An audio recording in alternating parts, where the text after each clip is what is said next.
بسم الله الرحمن الرحيم الحمد لله رب العالمين وصلى الله على نبينا محمد وعلى آله وأصحابه أجمعين فأعوذ بالله السميع العليم من الشيطان الرجيم من همزه ونفخه ونفثه بسم الله الرحمن الرحيم سورة أنزلناها وفرضناها وأنزلنا فيها آيات بينات لعلكم تذكرون۔ ساتھیو، یہ سورہ نور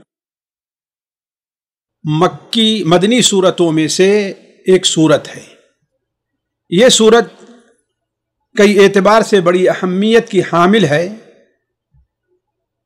اولاً تو یہ کہ اس صورت کے اندر جتنے احکام نازل ہوئے ہیں وہ سارے کے سارے احکام محکم ہیں، ان میں سے کوئی حکم منسوخ نہیں ہے۔ دوسرے یہ کہ یہ صورت دوسری قرآن مجید کی تمام صورتوں کو چھوڑ کر کے اس کے ابتدا، اس کے شروع ہونے کا انداز سب سے نرالا ہے۔ کوئی مقدمہ نہیں، کوئی تمہید نہیں، صرف یہ کہہ دیا گیا کہ سورۃ انزلناها وفرضناها وانزلنا فیہا آیات بینات۔ تیسرے یہ کہ اللہ تعالیٰ نے ہی تمام صورتیں نازل فرمائی ہیں۔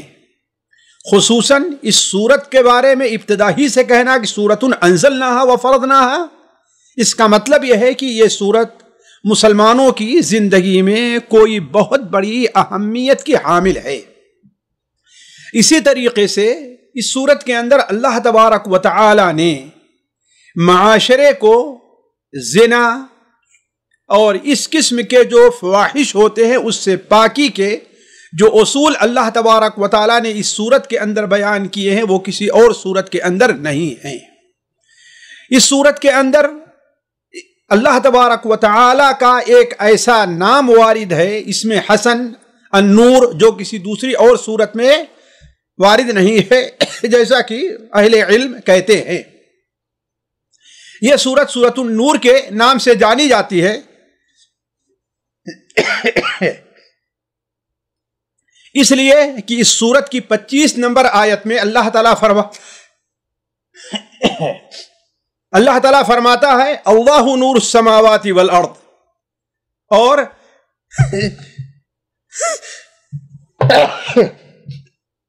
الحمدللہ،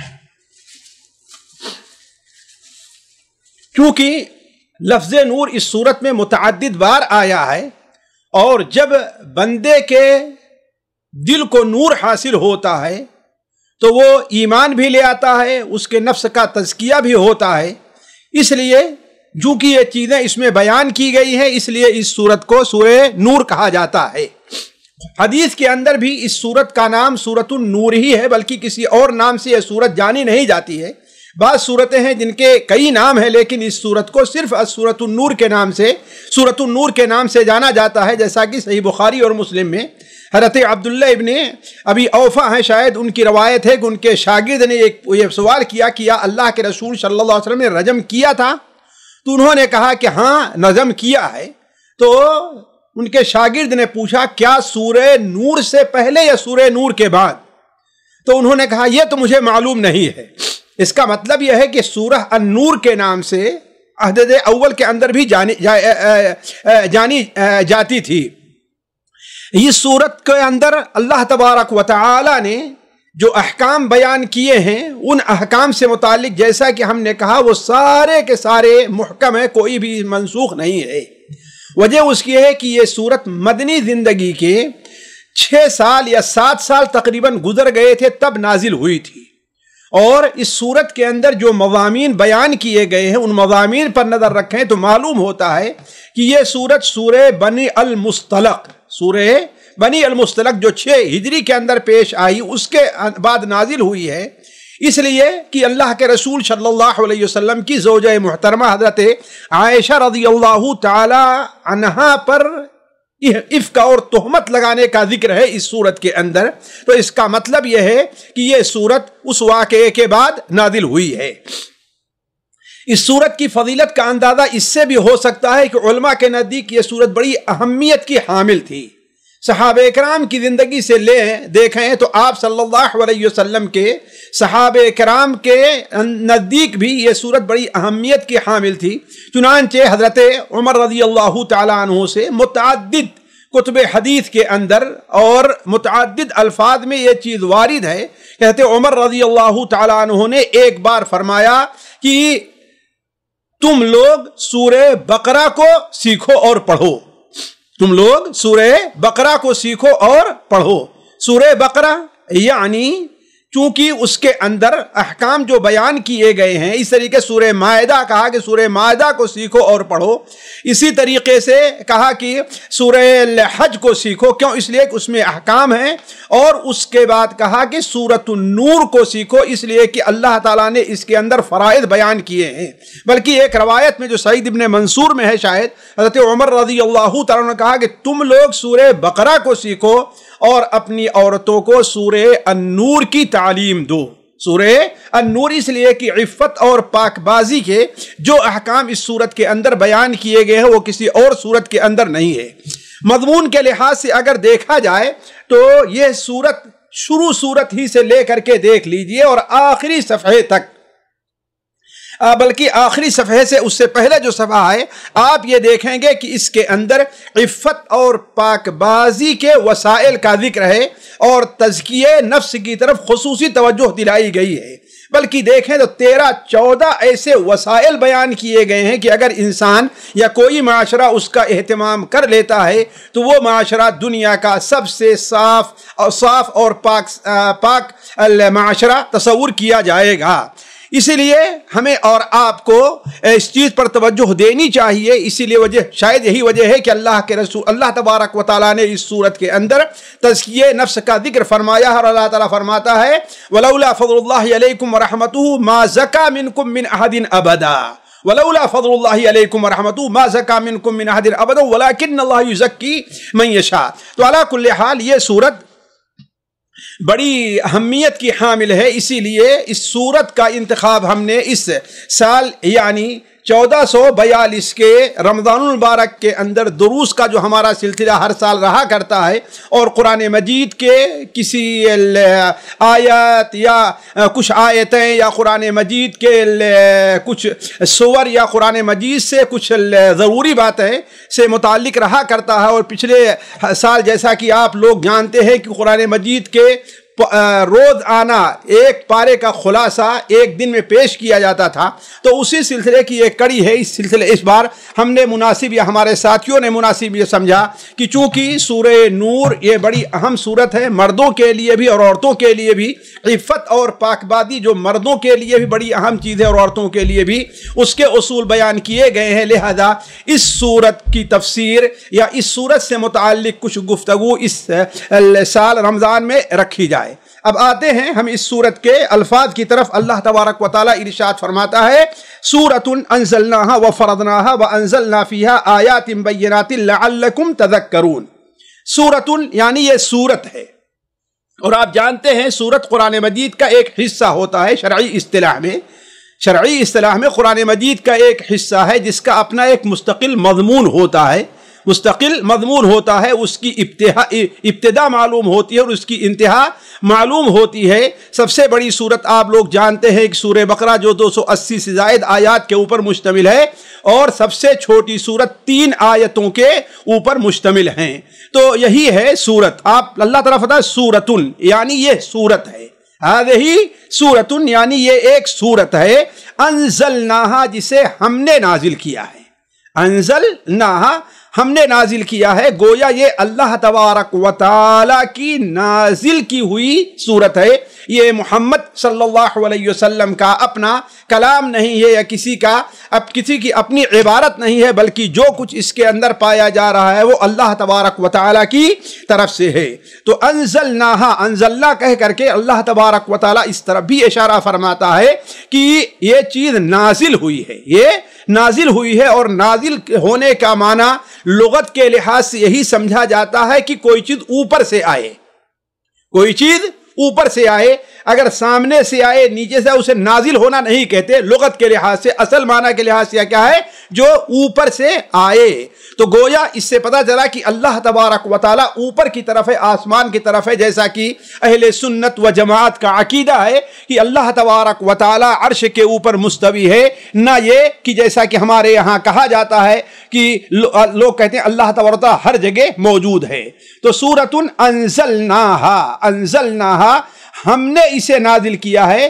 جمع کا صیغہ یہ نہیں فرمایا کہ میں نے نازل کیا ہے، ہم نے، اس لیے کہ آپ لوگ جانتے ہیں کہ ہم نے میں کسی حکم کے اندر جو قوت پائی جاتی ہے وہ میں نے میں نہیں، میں یہ بات کرنے ہم نے، گویا کہ یہ صرف ہماری نہیں بلکہ ہر عقل مند کی یہ بات ہونی چاہیے۔ تو سورۃ انزلناہا ہم نے اس سورت کو نازل کیا ہے، وَفَرَضْنَاهَا اور ہم نے اسے فرض کیا ہے، مقرر کیا ہے۔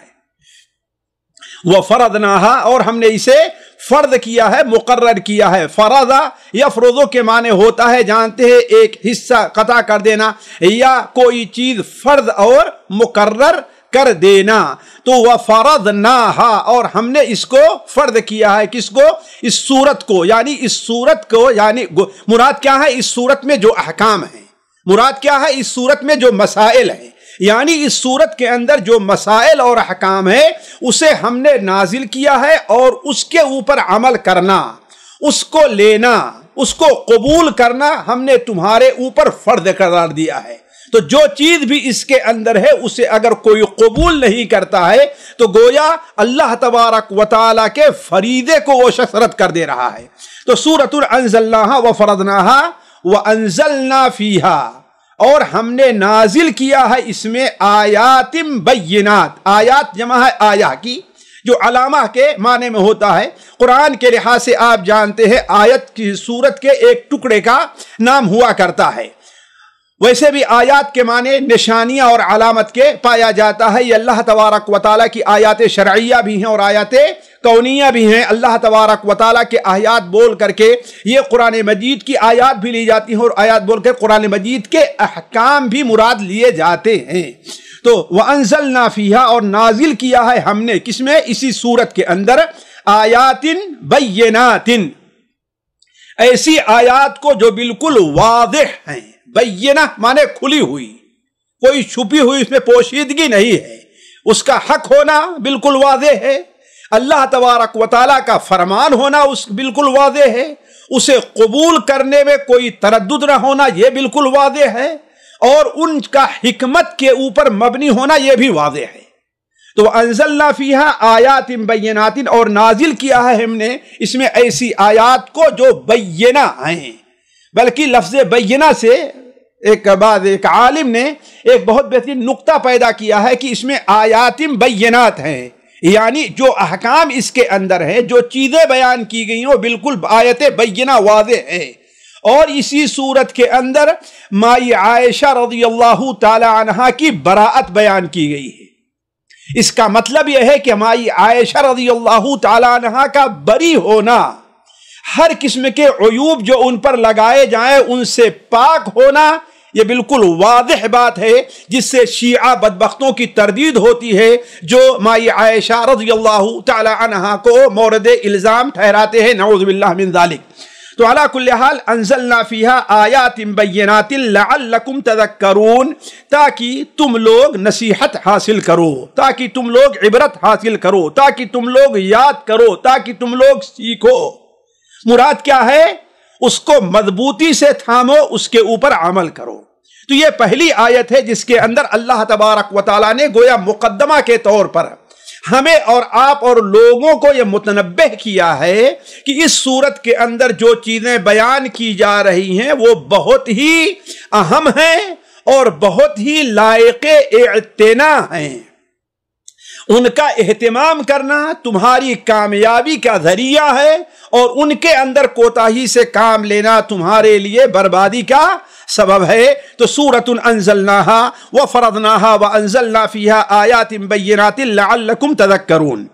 الزانیۃ والزانی فاجلدوا کل واحد منہما 100 جلدہ، زنا کرنے والی عورتیں، عورت، والزانی زنا کرنے والا مرد، زنا معلوم ہے ہماری اور آپ کی اصطلاح میں کہ مرد کا عورت کے ساتھ غیر یعنی وہ جو شرعی تعلق ہوتا ہے، یعنی میاں بیوی یا جائز کا ناجائز تعلق قائم کرنا، یعنی مرد کا کسی عورت کے ساتھ جمع کرنا جو اس کے لیے حلال نہیں ہے، یہی چیز زنا ہے۔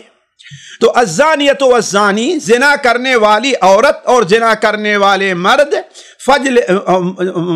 زنا کرنے والا مرد، فجلدوا کل واحد منہما، بس اجلدوا، جلدہ یجلدو کے معنی ہوتا ہے کوڑے مارنا، اصل بنا ہے اصل میں جلدہ جلد سے، جس کے معنی کیا ہوتا ہے، یہ چمڑے کے ہوتا ہے۔ اصل میں ابتدا کے اندر جو چابک بنتا تھا، جو چمڑا کوڑے بنتا تھا، اصل میں ایک اور تو جلد کے بنا کرتے تھے، چمڑے کے، اور دوسرے یہ کہ اس سے جلد کے اوپر مارا جاتا تھا، اسی لیے وہاں سے یہ معنی لیا گیا ہے فجلدو کے معنی کوڑے مارنا، چابک برسانا۔ تو فجلدو کل واحد منہما، تم تمام کے لوگ، علماء کہتے ہیں اس سے اشارہ حاکم کی طرف ہے، یہ نہیں کہ آپ نے فجلد کلہ، تم میں کا ہر آدمی نہیں، گویا یہ کام کس کا ہے، حاکم کا ہے۔ تو فجلدو کل واحد منہما، ان میں سے ہر ایک کو کوڑے مارو، ان میں سے ہر ایک کو کوڑے مارو، 100 جلدہ، 100 کوڑے، 100 کوڑے، ان میں سے ہر ایک کو کوڑے مارو 100 کوڑے۔ وَلَا تَأْخُذْكُمْ بِهِمَا رَأْفَةٌ فِي دِينِ اللَّهِ، اور نہ تأخذکم، اخذ میں ہوتا ہے پکڑنے کے اور لینے کے، لیکن مراد کیا ہے، تمہیں وہ محسوس نہ ہو۔ وَلَا تَأْخُذْكُمْ بِهِمَا رَأْفَةٌ، ان کے بارے میں تمہارے اندر کوئی، جس کے معنی ہوتا ہے کہ شفقت کا جذبہ نہ پیدا ہو، یا تم کوئی ترس نہ کھاؤ ان کے اوپر، یا ان کے بارے میں نرمی نہ کرو۔ وَلَا تَأْخُذْكُمْ بِهِمَا رَأْفَةٌ فِي دِينِ اللَّهِ، اللہ تعالیٰ کے دین کے بارے میں، اللہ کے دین سے مراد کیا ہے، اللہ تعالیٰ کا حکم ہے، اللہ تعالیٰ کا دین اللہ تعالیٰ کا حکم ہے، یا اللہ تبارک و تعالیٰ کا فریضہ ہے۔ تو وَلَا تَأْخُذْكُمْ بِهِمَا رَأْفَةٌ فِي دِينِ اللَّهِ إِن كُنتُمْ تُؤْمِنُونَ بِاللَّهِ وَالْيَوْمِ الْآخِرِ، اگر تم ایمان لے آتے ہو اللہ تعالیٰ پر اور یوم آخرت پر۔ وَلْيَشْهَدْ عَذَابَهُمَا طَائِفَةٌ مِّنَ الْمُؤْمِنِينَ، اور چاہیے کہ یشہد حاضر ہوں عذابہما، ان کے عذاب کو، یعنی جہاں ان کو عذاب دیا جا رہا ہے، طائفۃ من المؤمنین، جماعت، ایک جماعت، طائفہ ایک جماعت، من المؤمنین، مؤمنین کی ایک جماعت، اور ان کے عذاب کو جہاں دیا جا رہا ہے، ان کو عذاب دیتے وقت ایک جماعت مسلمانوں کی حاضر رہے، یہ ہے اس کا ترجمہ۔ اب آتے ہیں اس سے نکات اور فوائد طرف۔ اللہ تعالیٰ فرماتا ہے الزانیۃ والزانی، الزانیہ زنا کرنے والی مرد، زنا کرنے والی عورت اور زنا کرنے والا مرد۔ یہاں اللہ تبارک و تعالیٰ نے عام جگہوں سے ہٹ کر کے ایک اسلوب تو یہ استعمال کیا ہے کہ زانیہ کا لفظ یہاں پر اللہ تعالیٰ نے ذکر کیا ہے، حالانکہ دیکھیں قرآن مجید کے اندر 2 اسلوب ہے۔ ایک اسلوب یہ ہے کہ حکم ہوتا ہے مرد کو مخاطب کر کے یا مرد کی طرف نسبت کر کے، لیکن اس سے مراد عورت بھی ہوتی ہے، جیسا کہ پورے قرآن مجید کے اندر یہ چیز واضح ہے، یا ایھا الذین آمنوا، اے ایمان والو۔ حالانکہ مراد کیا، ایمان والیاں بھی مراد ہے، صرف ایمان والے مراد نہیں ہیں۔ پورے قرآن میں آپ یہ چیز دیکھیں گے، اور اگر کہیں مرد کے ساتھ عورت کا ذکر آیا بھی ہے تو وہاں مرد کو مقدم رکھا گیا ہے، عورت کو مؤخر کیا گیا ہے۔ فاستجاب لهم ربهم انی لا اضیع عمل عامل منکم من ذکر او انثی، اس طریقے سے اللہ تبارک و تعالیٰ نے، اور کہیں جگہ آپ دیکھیں گے والسارق والسارقۃ فاقطعوا ایدیہما مؤمن ولا مؤمنۃ وما کان لمؤمن ولا مؤمنۃ۔ آپ دیکھیں گے پورے قرآن مجید میں ہر جگہ مقدم کس کو رکھا گیا ہے، مرد کو، عورت کو مؤخر کیا گیا ہے، لیکن یہاں پر اللہ تبارک و تعالی نے الزانیۃ والزانی پہلے مقدم کس کو رکھا ہے، عورت کو رکھا ہے؟ اس علماء کہتے ہیں اس کا سبب کئی ایک ہے۔ پہلی چیز تو یہ ہے کہ زنا جس طریقے سے جرم ہے مرد کے لیے ویسے عورت کے لیے، اور شرعی حکم لگنے میں دونوں میں کوئی فرق نہیں ہے، دونوں کی ایک سزا ہے اور برابر ہے، چاہے وہ حد کے لحاظ سے ہو یا اللہ تبارک و تعالیٰ کے نزدیک پکڑ اور گرفت کے لحاظ سے ہو، دونوں میں کوئی فرق نہیں ہے، دونوں میں کوئی فرق نہیں ہے۔ لیکن اگر آپ ایک اور طریقے سے دیکھیں معاشرے کے لحاظ سے، تو زنا عورت کے لیے مرد کے مقابلے میں زیادہ عیب تصور کیا جاتا ہے۔ اسی لیے وہ عورت جو زنا کر لے اور زنا سے مشہور ہو جائے، اس سے کوئی مرد اب شادی نہیں کرنا چاہے گا، یا کوئی شخص اپنی بیٹی کے لیے اسے نہیں قبول کرے گا۔ اس کے بجائے اگر کوئی لڑکا ایسے اس کے بارے میں مشہور ہو جائے تو اس کو قبول لوگ آسانی سے کر لیتے ہیں۔ اسی طریقے سے زنا کا جو اثر ہے وہ مرد کے اوپر سے اس کا اثر باقی نہیں رہتا، لیکن جو عورت کا جہاں تک معاملہ ہے اس کا اثر چاہے زوال بکارت کے طور پر ہے، پردے بکارت طور پر ہے، یا بسا اوقات جو حمل وغیرہ کا اس کے طور پر اس کا اثر باقی رہ جاتا ہے۔ اس لیے معاشرتاً زنا کو عورت کے لیے کبھی سمجھاتا مرد کے مقابل میں، اس لیے اس کا پہلے ذکر کیا گیا تاکہ اس سے لوگوں کو زیادہ نفرت ہو۔ دوسری بات یہ ہے، علماء کہتے ہیں کہ اگر عورت شرعی حدود میں رہے تو زنا کا صدور اس معاشرے کے اندر بہت کم ہوتا ہے۔ اسی لیے کہتے ہیں زنا کا اساسی سبب، بنیادی سبب کیا ہوتا ہے؟ وہ عورت ہوتی ہے۔ عورت لاپرواہی کرتی ہے غیر مردوں سے بات کرنے میں جو اس کے لیے جائز نہیں ہے، بے پردگی کے اندر، چاہے اور جو چیزیں ہیں یعنی جو اس کے اسباب بنا کرتے ہیں، جب بھی اس میں عورت لاپرواہی کرتی ہے تو اس کے بعد یہ معاملہ پیش آتا ہے۔ اور اگر عورت شروع ہی سے پردے کا لحاظ رکھے، غیر محرم سے بات چیت کا جو انداز ہے اس کو مد نظر رکھے، شریعت نے جو اس کے لیے جو حدود گھر میں بیٹھنے کے رکھے ہیں وہ اگر اس کو پاس لحاظ رکھے تو زنا واقع نہ ہو یا بہت کم واقع ہو۔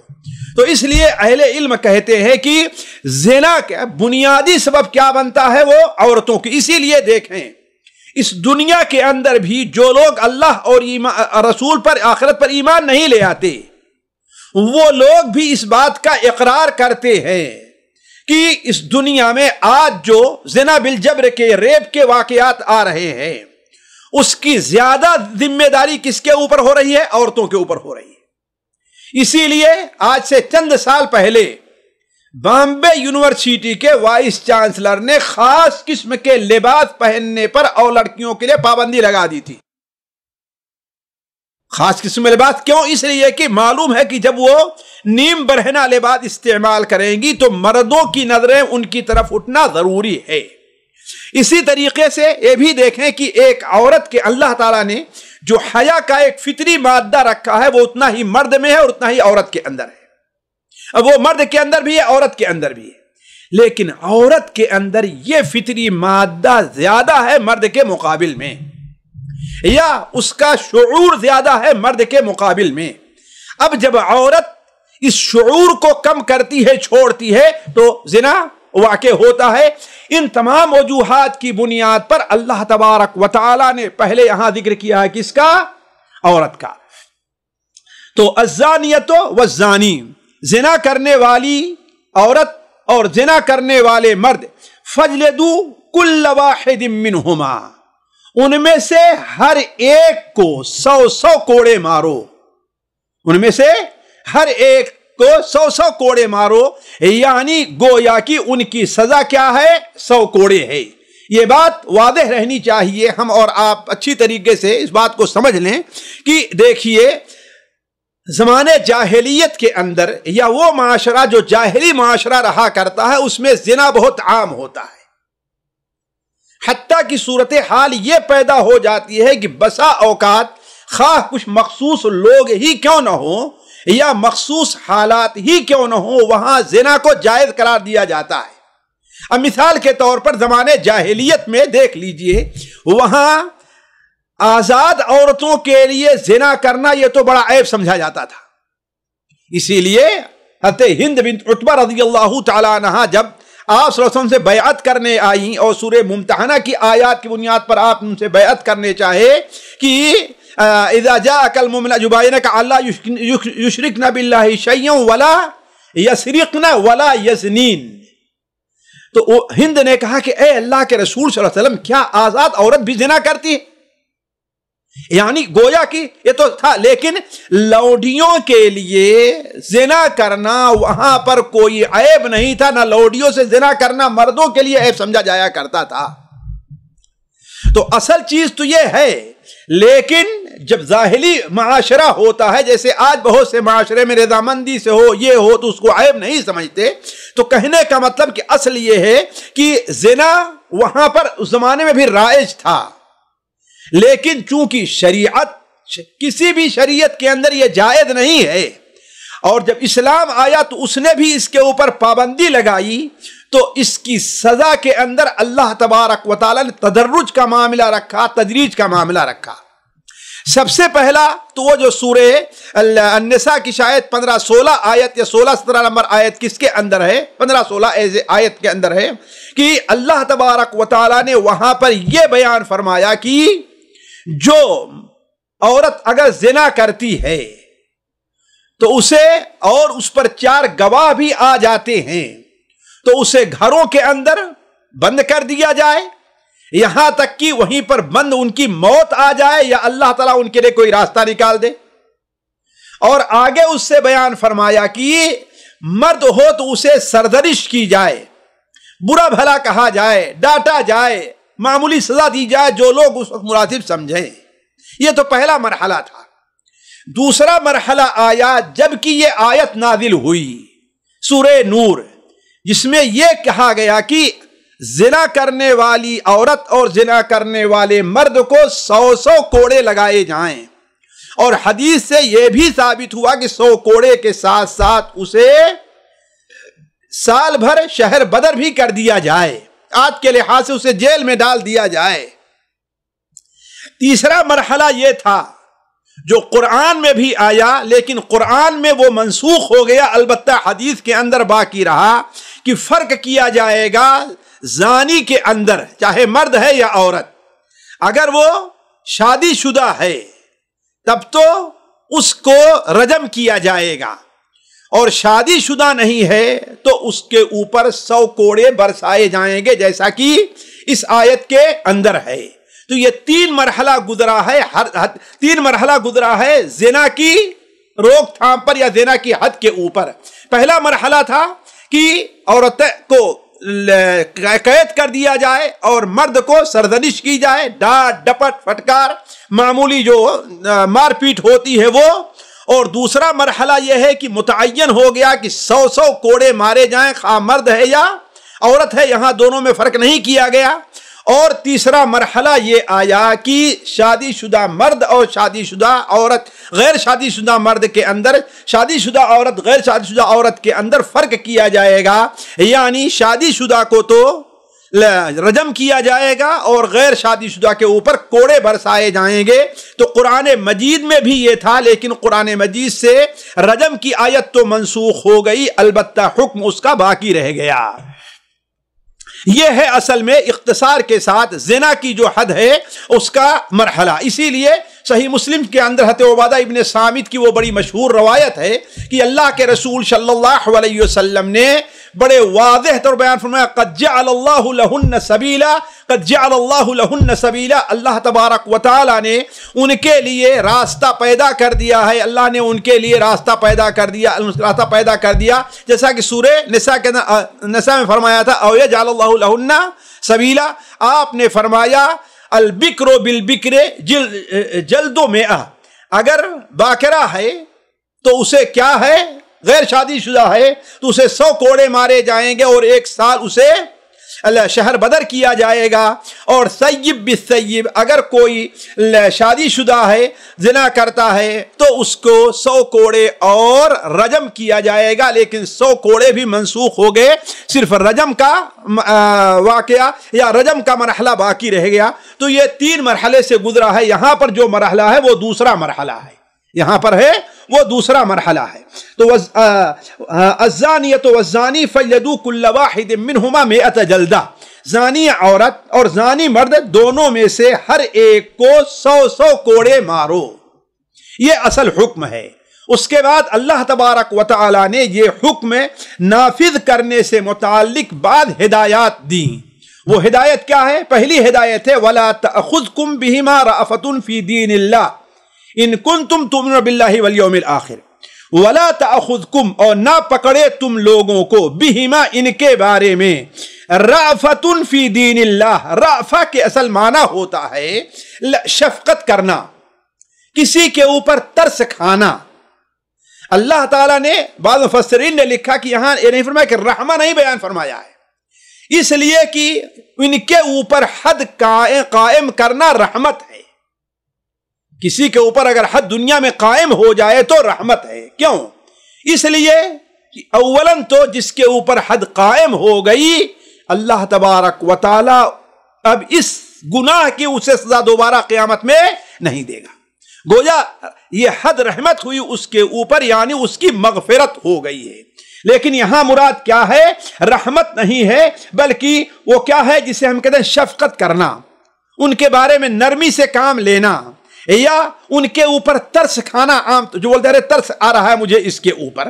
تو وَلَا تَأْخُذْكُمْ بِهِمَا رَأْفَةٌ فِي دِينِ اللَّهِ، تو اللہ تبارک و تعالیٰ کے دین کے معاملے میں، یعنی اللہ تبارک و تعالیٰ کے حکم نافذ کرنے کے معاملے میں، اللہ تبارک و تعالیٰ کا فرض نافذ کرنے کے معاملے میں، اس لیے کہ دین بول کر کے قرآن مجید میں حکم بھی لیا گیا ہے. ان الحکم الا للہ امر اللہ تعبدوا الا ایاہ ذالک الدین القیم، ذالک الدین القیم. تو گویا اللہ تبارک و تعالیٰ کے فریضے کو نافذ کرنا. اسی لیے یہاں سے ان لوگوں کی ضلالت اور گمراہی کا پتہ چلتا ہے جو کہتے ہیں کہ اسلام یہ جو معاملہ ہے بندے اور ان کے رب کے درمیان کا معاملہ ہے. اللہ اور بندے کے صرف یہی معاملہ نہیں ہے، بلکہ معاملہ بندے اور بندے کے درمیان کا بھی ہے، بندے اور اس کے رب کے درمیان کا معاملہ ہے، سب کچھ ہے. تو وَلَا تَأْخُذْكُمْ بِهِمَا رَأْفَةٌ فِي دِينِ اللَّهِ، اللہ تعالیٰ کے دین کے بارے میں تمہارے دل میں ان کے بارے میں شفقت کا جذبہ نہ پیدا ہو، ان کے بارے میں نرمی نہ کرو، تم ان کے اوپر ترس نہ کھاؤ. یعنی اس سے مراد کیا ہے؟